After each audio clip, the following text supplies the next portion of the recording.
ជំរាបសួរពុកម៉ែបងប្អូនទាំងអស់គ្នាស្វាគមន៍ជាថ្មីម្ដងទៀតមកកាន់ Channel One Piece ហើយនៅក្នុងថ្ងៃនេះដែរអេមីនក៏បានយកសាររបស់យើងមកសម្រាប់បន្តនៅវគ្គទី4ហើយក្នុងវគ្គទី4នេះវាពិតជាល្អមើលខ្លាំងមែនតើតើកុំឲ្យខាត់ពេលយូរយើងចូលទៅទស្សនានៅសាច់រឿងរបស់យើងនៅវគ្គបន្តដែលសាច់រឿងយើងបានចាប់ផ្ដើមឡើងបន្ទាប់ពីវគ្គទី3បើយើងបានឃើញថា Jivensu នោះគឺគាត់បានប្រាសមត្ថភាពរបស់គាត់ដើម្បីចាប់អ្នកនាងលូហើយនិងប្អូនស្រីរបស់គាត់ដើម្បីគេចខ្លួនពីពួកជាតិអាក្រក់នោះបន្ទាប់មកអ្នកស្រីលូគាត់ក៏បាននិយាយថាពួកយើងគឺមិនអាចចាក់ចេញពីពួកគាត់បាននោះទេពួកយើងឆាប់ត្រឡប់ទៅក្រោយវិញទៅហើយបន្ទាប់មកប្អូនទូចនោះក៏បាននិយាយថាហ្វេនស៊ូអ្នកឯងគឺពិតជាចង្រៃមែនឆាប់លេងខ្ញុំនិងបងស្រីរបស់ខ្ញុំភ្លាមពេលនោះយីហ្វេនស៊ូគាត់ក៏បានឈប់រត់បន្ទាប់មកគាត់ក៏បានបោះអ្នកនាងលូឲ្យដួលទៅនឹងដើមឈើហើយធ្វើឲ្យអ្នកនាងលូគាត់ពិតជាឈឺបន្តិចបន្តួចផងដែរបន្ទាប់មកអ្នកនាងលូគាត់ក៏បាននិយាយថាពួកយើងឆាប់ត្រឡប់ទៅក្រោយវិញទៅពួកយើងគឺមិនអាចទុកពួកគេចានៅទីនោះបានទេ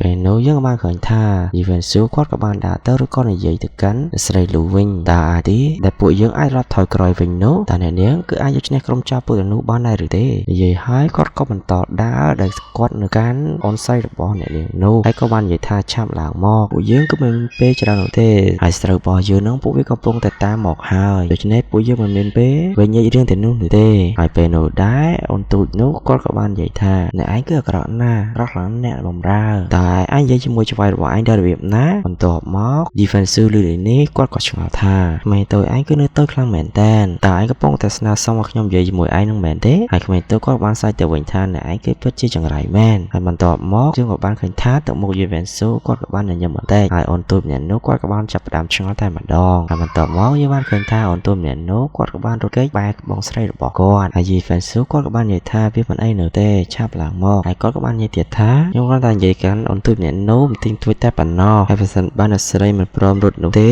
ពួកចៅទាំងនោះពួកវានឹងមកយកជីវិតពួកយើងហើយនិងកូនក្មេងទូចម្នាក់នោះទៀតហើយតើអ្នកនាងដឹងពីកន្លែងលាក់ខ្លួននៅជុំវិញទីនេះដែរឬអត់តើមកអ្នកស្រីលោកក៏បានគិតរួចក៏និយាយថានៅកន្លែងនៅអស់ហ្នឹងវាគឺជាកសិដ្ឋាននោះទេតែកន្លែងនោះគេហៅថាអារ៉ូលីនហើយក៏មិនមានកន្លែងច្រើនដែលយើងត្រូវលាក់ខ្លួននោះដែរប៉ុន្តែទោះបីជាយ៉ាងណាក៏ដោយគឺនៅមានព្រៃអាប់នៅផ្នែកខាងលិចនៃភ្នំខ្មៅនេះហើយសូម្បីតែពួកចៅក៏ពួកវាពិបាកចូលនៅកន្លែងនោះផងដែរហើយបន្ទាប់មក Jivensu គាត់ក៏បាននិយាយថាចឹងវាមិនអីនោះទេចឹងនោះហើយវាគឺជាកន្លែងដែលពួកយើងត្រូវតែទៅនិយាយហើយ Jivensu គាត់ក៏បានទៅក៏បាននិយាយទៅកាន់ស្រីនោះថាដឹកបងប្រុសរបស់អ្នកឲ្យនាំផ្លូវពួកយើងទៅតោះមកអ្នកស្រីនោះក៏បាននិយាយថាអ្នកឯងត្រូវរងចាំតិចទៅពេលដែលយើងចេញពីកន្លែងនេះហើយបន្ទាប់មកពួកយើងក៏បានឃើញថាពួកគេគឺបានជិតមកដល់ភ្នំខ្មៅនោះហើយអ្នកស្រីនោះគាត់ក៏បាននិយាយទៅវិញនេះហើយគឺជាព្រៃអាប់ហ្នឹងហើយវាគឺត្រូវបានគ្របដណ្ដប់ដោយអាប់នេះអស់រយៈពេលជាច្រើនឆ្នាំមកហើយនៅពេលដែលយើងចូលទៅដល់កន្លែងនោះវាគឺពិតជាពិបាកស្វែងរកផ្លូវចេញមកក្រៅវិញខ្លាំងណាស់ហើយប៉ារបស់ខ្ញុំក៏បានប្រាប់ខ្ញុំថាមេដឹកនាំនៃភ្នំនោះគឺមានឈ្មោះថា Black Wind ហើយគាត់គឺពិតជាមានអំណាចខ្លាំងណាស់នៅកន្លែងនោះប៉ុន្តែអស់ជាច្រើនសតវត្សមកហើយគ្មានអ្វីកើតឡើងរវាងគ្រួសាររបស់យើងនោះទេហើយអ្នកស្រីលូក៏បាននិយាយទៀតដែរថាខ្ញុំពិតជាមិនយល់នោះទេហេតុអីបានជាក្រុមចៅពួកទាំងនោះពួកវាមកវាប្រហារផ្ទះរបស់យើងនោះទេហើយ Jivensu គាត់បានតបទៅវិញតើអ្វីទៅដែលជាកន្លែងល្អអ្នកស្រីលូគាត់ក៏បានឆ្ងល់បន្ទាប់មកអ្នកស្រីលូគាត់ក៏បាននិយាយទៅវិញថា Jivensu លោកឆាប់នាំលោកគ្រូវ័យក្មេងចូលទៅក្នុងព្រៃនោះទៅខ្ញុំនឹងនៅដើម្បីបញ្ឈប់ពួកក្រុមចៅនោះពេលនោះ Jivensu គាត់ក៏បានបដិសេធហើយខ្ញុំគឺមិនទាន់សាមនៅតំបន់នេះទេហើយបើសិនជាបានអ្នកមកនៅជាមួយយើងទាំងខ្ញុំក៏មិនអាចគេចនៅតំបន់នេះបានដែរបើសិនជាបានអ្នកចាក់ចាញ់នោះខ្ញុំនឹងទុកគាត់នៅទីនេះដើម្បីស្លាប់បន្ទាប់មកអូនទូចគាត់បានស្រែកថាអត់អីបានទៅហ៊ានធ្វើបែបនេះហើយ Jivensu គាត់ក៏បានគិតហើយ Jivensu គាត់ក៏បាននិយាយទៅវិញថាគាត់គឺមិនខ្វល់នោះទេបើសិនជាបានអ្នកឯងស្លាប់ប៉ុន្តែកុំអោះខ្ញុំទៅស្លាប់ជាមួយអ្នកឯងអីហើយគាត់ក៏បានដាក់មកចិត្តអ្នកស្រីលូវាគឺមិនមានតម្លៃនោះទេហើយទោះជាយ៉ាងណាក៏ដោយយើងនឹងអាចយក season ចេញហើយនឹងដំណើររបស់គាត់នៅទីនេះដែរបន្ទាប់មកអ្នកនាងលូគាត់ក៏បានសួរថាតើអ្នកនិយាយពីអ្វី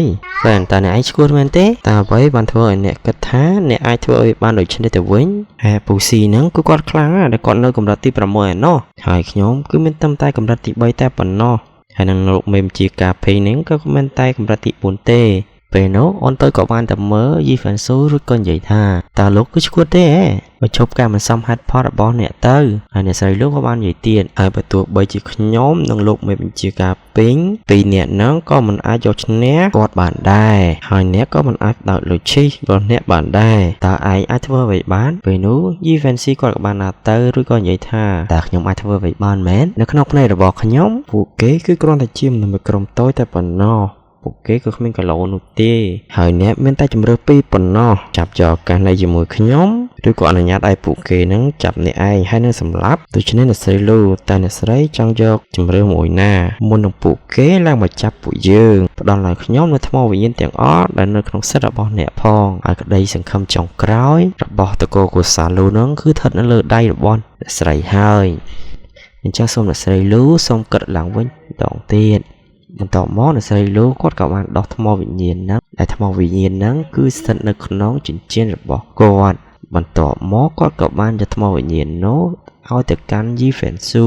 បន្ទាប់មកយីហ្វេនស៊ូគាត់ក៏លើកដៃរួចនិយាយថានេះគឺជាអ្វីគ្រប់យ៉ាងដែលខ្ញុំសល់ពេលនោះអ្នកស្រីលូគាត់ក៏បានមើលទៅយីហ្វេនស៊ូឬក៏បាននិយាយថាបើសិនជាបើលោកកុហកខ្ញុំទោះបីជាខ្ញុំស្លាប់ក៏ដោយខ្ញុំនឹងលោកអ្នកឯងឲ្យតតែបានហើយយីហ្វេនស៊ូគាត់ក៏បាននិយាយថាតើអ្នកស្រីលូនឹងសោកស្ដាយវាដែរឬអត់អ្នកស្រីលូឯងគឺរងចាំមកខ្ញុំនៅទីនេះហើយខ្ញុំនឹងទៅកម្ចាត់ពួកវាបន្ទាប់មកគាត់ក៏បានដើរទៅគាត់ពិតជាថោកទាបមែនតើហើយមិនគ្រប់ទៀតបងស្រីគួរទៅតែបដៅគាត់ខ្លះទៅពេលនោះអ្នកស្រីលូគាត់ក៏បាននិយាយទៅកាន់ប្អូនស្រីរបស់គាត់ដែលមានឈ្មោះថាយុនហៃទោះបីជាគាត់មិនគោរពក៏ដោយក៏គាត់ក៏បានជួយពួកយើងទាំងអស់គ្នាដែរក៏វាប្រសើរជាងសច្ចចរទាំងនោះហើយយើងមិនគួរបំភ្លេចរឿងរ៉ាវទាំងនោះទេហើយអ្នកស្រីលូគាត់ក៏បានលួចកាត់ខ្ញុំពិតជាចង់ដឹងណាតើមានរឿងអ្វីកើតឡើងចំពោះគាត់អ្នកនឹងគឺទៅខាងកើតខ្លាសទៅនៅខាងលិចសត្វយ៉ងទៅខាងត្បូងដើកខ្មៅទៅខាងជើងសត្វនៅកណ្ដាលពួកគេគឺអាចធ្វើបាននេះគឺជាធម្មជាតិដ៏អស្ចារ្យពេលនោះយើងក៏បានឃើញថាយីហ្វេនស៊ូគាត់ក៏បានប្រើថ្មវិញ្ញាណនោះបានបើកទ្វារពិភពរបស់គាត់ខណៈពេលនោះនាងលូហើយនិងអូនស្រីរបស់គាត់យូហៃក៏បានឃើញភ្លើងដែលហោះចេញពីក្នុងព្រៃនោះពេលនោះនាងលូគាត់ក៏មើលទៅតើបាត់អាប់អស់ទៅណាបាត់ទៅហើយរំពេចនោះយីហ្វេនស៊ូគាត់ក៏បានដើរមកពីក្រោយគាត់នាងលូគាត់ក៏បាននិយាយថាហ្វេនតើមានរឿងអ្វីកើតឡើងតើអ្នកបានធ្វើរឿងនេះមែនទេហើយយីហ្វេនស៊ូក៏បាននិយាយទៅវិញថាវាគ្រាន់តែជាសញ្ញាងឹតនោះទេតើមានអ្វីដែលខុសប្លែកមែនទេក៏បានដើរទៅក៏បាននិយាយទៅកាន់នាងលូឲ្យមកជាមួយគាត់មកខ្ញុំនឹងបង្រៀនអ្នកនៅបាយកលសម្រាប់សញ្ញាងងឹតនោះនៅពេលដែលស៊ូនឹងនឹងគ្នារបស់ពួកគាត់នឹងមកដល់ទីនេះអ្នកអាចធ្វើសកម្មភាពជាសញ្ញានេះបានដើម្បីសម្រាប់ពួកគេបន្ទាប់មកនាងលូនិងប្អូនស្រីរបស់គាត់បាននិយាយថាអ្វីទៅតើវាជាសញ្ញាវេទមន្តមែនទេហើយអាសញ្ញាវេទមន្តស៊ីជែលហ្នឹងវាគឺមានតម្លៃជាងសិល្បៈក្បាច់គុនណាមួយក្នុងពិភពលោកទៅទៀតហើយជាធម្មតាទៅទំនោរស៊ីជែលហ្នឹងវាគឺជាបច្ចេកទេសសម្ងាត់ដែលត្រូវបានរក្សាទុកនៅក្នុងគ្រួសារអធិរាជមួយហើយសូម្បីតែសញ្ញាសម្គាល់កម្រិតទាបដែលវាចំណាយតិចតួចរាប់ពាន់ថ្មវិញ្ញាណក៏ដោយហើយពួកគេស្ទើរតែមិនអាចស្វែងរកវាបាននោះទេហើយអ្នកស្រីលោកគាត់ក៏បាននិយាយទៅកាន់យីហ្វេនស៊ូថាតើឯងអាចគូសសញ្ញាបន្តិចបន្តួចបានដែរឬទេហើយហ្វេនមិនក៏លោកឯងដឹងរឿងនឹងទៅវិញពេលនោះយីហ្វេនស៊ូគាត់ក៏បានយកដៃគាត់ទៅប៉ះនឹងដើមឈើហើយគាត់និយាយថាក៏មកអារម្មណ៍អីខ្ញុំត្រៀមវារួចរាល់ហើយខ្ញុំនឹងគ្រាន់តែបង្រៀនអ្នកនៅអបាយកលនោះតែប៉ុណ្ណោះហើយបន្ទាប់មកវាគ្រាន់តែជាបញ្ហាពេលវេលាមុនពេលពួកគេជៀនជើងចូលទៅក្នុងអន្ទាក់របស់ពួកយើងបន្ទាប់មកពេលយប់ក៏បានមកដល់មីស្ទ័រសាននិងពួកគេគឺបានចូលមកដល់ព្រៃនោះហើយបន្ទាប់មកយើងក៏បានឃើញថាកូនចៅរបស់អាប៉ែមួយពាក់អាវពណ៌ខៀវហ្នឹងគឺបានចាប់លោកមេបញ្ជាការបាត់ទៅហើយលោកមេបញ្ជាការហ្នឹងគាត់ក៏បាននិយាយថាឯងឆាប់សម្លាប់ខ្ញុំឥឡូវនេះទៅវាកាន់តែប្រសើរជាងឬក៏ខ្ញុំនឹងត្រឡប់មកវិញហើយនឹងសងសឹកអូនរបស់ខ្ញុំនៅពេលខាងមុខតមកអាប៉ែអាវខៀវនោះវាក៏បានសើចទៅកាន់លោកមេបញ្ជាការនោះហើយអាប៉ែអាវខៀវនោះវាក៏បាននិយាយថាខ្ញុំទៅផ្ដល់នៅក្តីបំណងប្រាថ្នារបស់ឯងភ្លាម នៅពេលដែលខ្ញុំទទួលបាននៅអ្វីដែលខ្ញុំចង់បានរួចហើយពួកគេប្រកាសជាស្វែងរកឡើងខ្លួននោះបានល្អពិតជាមិនខានសូម្បីតែយើងក៏មិនស្គាល់ព្រៃអាប់នោះដែរហើយបរិយាពេលអាឃើនឹងវាក៏បាននិយាយទៅកាន់លោកមេបញ្ជាការពេញហើយយើងនៅតែប្រើប្រាស់ឯងដើម្បីមកចាប់អ្នកស្រីលូនោះបន្ទាប់មកលោកមេបញ្ជាការបាននិយាយថាកុំព្យាយាមប្រើគាត់ទៅអីហើយគណៈពេលនោះកូនចៅរបស់អាប៉ែអាឃើវាក៏បានឃើញអ្វីម្យ៉ាងនោះទេវាក៏បាននិយាយទៅកាន់អាប៉ែអាឃើនោះថាគឺមានអ្វីម្យ៉ាងនោះទេលោកម្ចាស់នៅក្រោមឡើងឈើនោះបន្ទាប់មកយើងក៏បានឃើញថាយីហ្វេនស៊ូគឺគាត់កំពុងតែនៅអង្គុយចាំពួកគេនៅក្រោមដើមឈើនោះហើយគ្នាអាប៉ែអាឃើនោះវាក៏បាននិយាយថានោះហើយលោកម្ចាស់គឺជាអាក្មេងដែលវាបានសម្លាប់ហ្វេស៊ូពេលនោះយីហ្វេនស៊ូក៏បាននិយាយទៅកាន់អាប៉ែអាឃើនោះយើងរងចាំឯងយូរណាស់មកហើយហេតុអីបានជាពួកឯងមករកយើងយូរយ៉ាងនេះហើយពេលនោះអាប៉ែអាឃើវាក៏បានបញ្ជាកូនចៅរបស់វាឲ្យទៅសម្លាប់យីហ្វេនស៊ូហើយកូនចៅរបស់វានោះគឺបានដកដាវរត់ទៅយ៉ាងលឿនដើម្បីទៅសម្លាប់យីហ្វេនស៊ូនោះឯងតែទឹកមុខយីហ្វេនស៊ូរបស់យើងគឺគាត់កំពុងតែរងចាំឱកាសនេះយូរមកហើយសាច់រឿងរបស់យើងភាគទី4ក៏ត្រូវបានបញ្ចប់តើបងប្អូនទាំងអស់គ្នាយល់យ៉ាងដែរសម្រាប់សាច់រឿងរបស់យើងនៅភាគទី4នេះបើគិតថាល្អកុំភ្លេចជួយចុច Subscribe និងចុច Like ដាក់រូបកណ្ដឹងឲ្យ Channel Admin ម្នាក់មួយផងហើយ Admin នឹងយកសាច់រឿងរបស់យើងភាគទី5មកសម្រាប់បន្តទៀត Admin សូមអរគុណច្រើនសម្រាប់បងប្អូនទាំងអស់គ្នាដែលខំចំណាយពេលតាមដានសាច់រឿងរបស់យើងតាំងពីភាគទី1រហូតមកដល់ភាគទី4នេះហើយក៏អរគុណបងប្អូនទាំងអស់គ្នាខ្លាំងមែនទែនហ្នឹងហើយបងប្អូនទាំងអស់គ្នាកុំភ្លេចជួបគ្នានៅភាគទី5ទាំងអស់គ្នាបាយបាយ